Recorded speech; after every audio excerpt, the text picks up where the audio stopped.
Hello again, my friends. Hello, polyglot. So, how are you guys doing today? Hope you guys feeling better than I am today. Today I only studied like 1.5 hours. It was a little bit more, but it was less than 2 hours.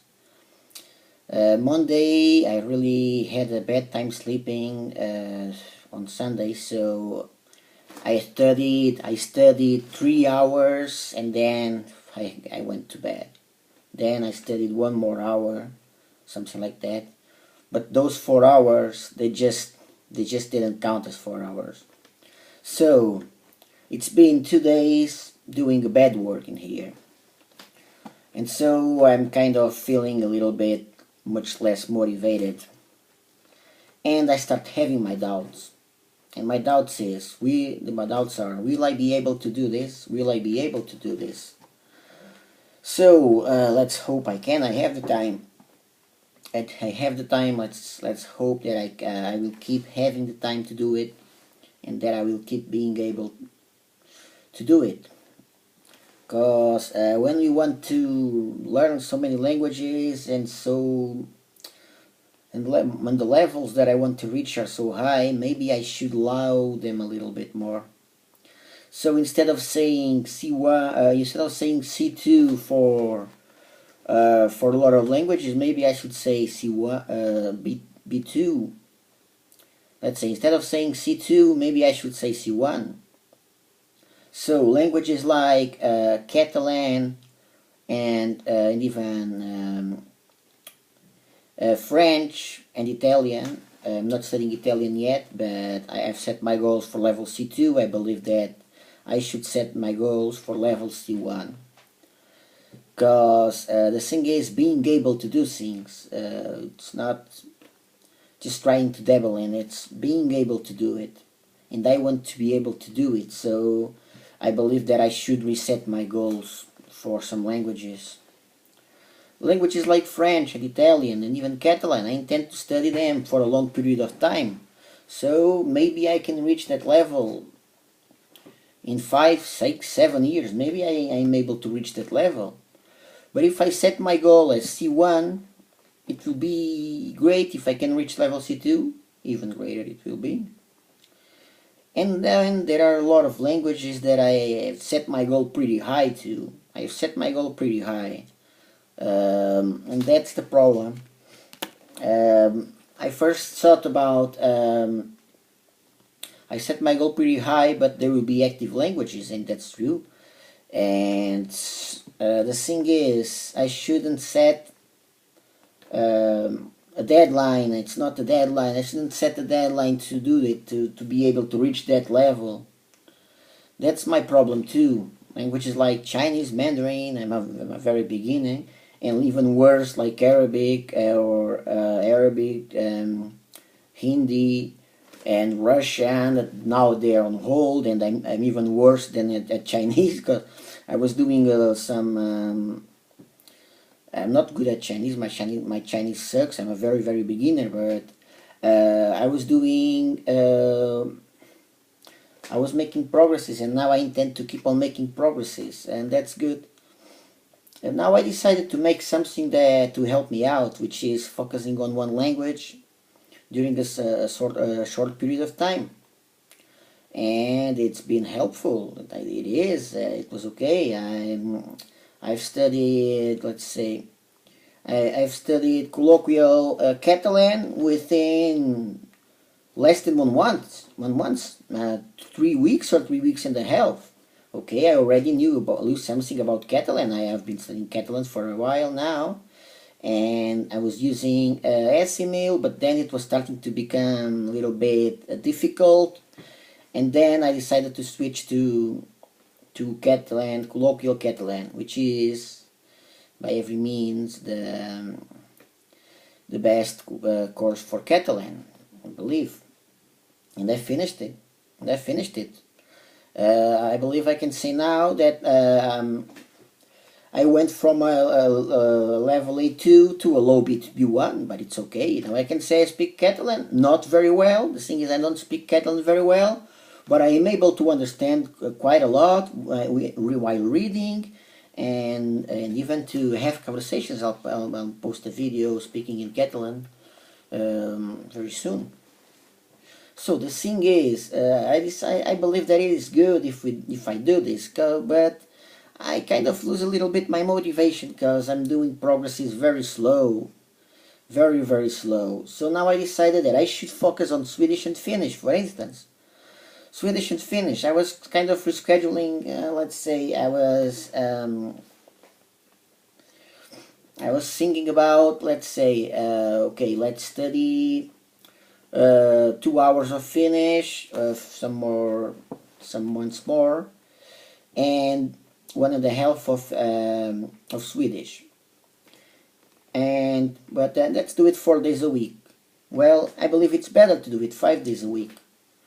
To hell with other languages. To hell with other languages. The thing is, I have to improve Swedish and Finnish because they're my favorite languages, especially Finnish. And I realized while I was reading some poems that my Finnish kind of sucks. My Finnish kind of, it's about to say it's not. I can't say that I speak very well Finnish. I can only say that I can defend myself in Finnish. And my Swedish is something very strange, because if I see written Swedish, I will be able to understand quite a lot. But anyways, if I hear Swedish, I won't be able to understand so much.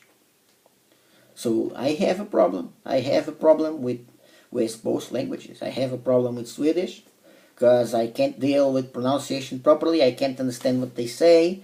And when it comes to my pronunciation, someone just said to me on a comment that I just butchered Swedish pronunciation.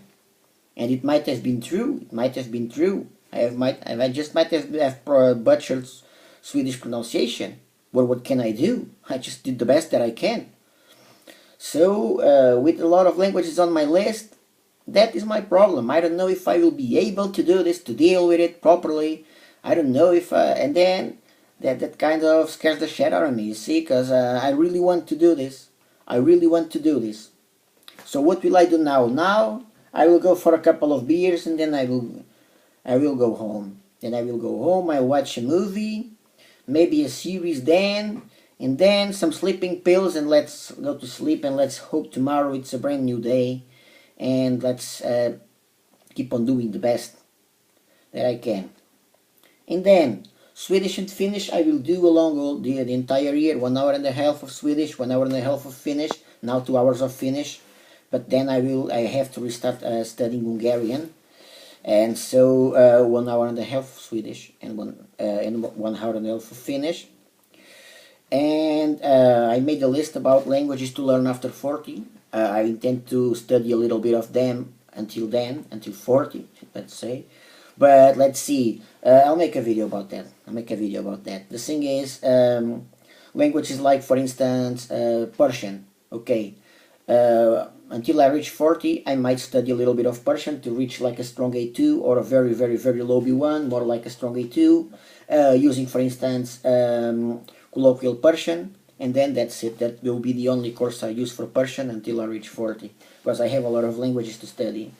And I have a lot of languages to learn before that. And then there are a lot of languages that I do have what I call the theoretical limit, which is everything that you can hypothetically learn in one language, that you can possibly learn in one language. And languages like that, I believe of being very reasonable here. Languages like, for instance, Armenian. Let's say I'm only making some sessions of Armenian from time to time. What will I use for Armenian, and what's my goal? My goal for Armenian is level B2. It's an upper intermediate level. Not a high level B2, not a low level B2, an average level B2. So what will I use? I will use Esimil. I will use Eastern Armenian for the English-speaking world. Sorry. And then I just bought this dictionary, which is pretty good because it's a dictionary and phrasebook. It has limited vocabulary, but limited to 3,000 words. And it's a dictionary. It's only in transliteration, in romanization only. So if I am able to deal with 2,500 words, that will be okay. And then I have a phrasebook, a pretty good phrasebook. You see the gray part? It's all Facebook. It's all Facebook. This dictionary is very good. This, so in languages that my goal is level B1 or B2, I am much more reasonable, because let's say I will deal with limited vocabulary, because I know that it is better this way.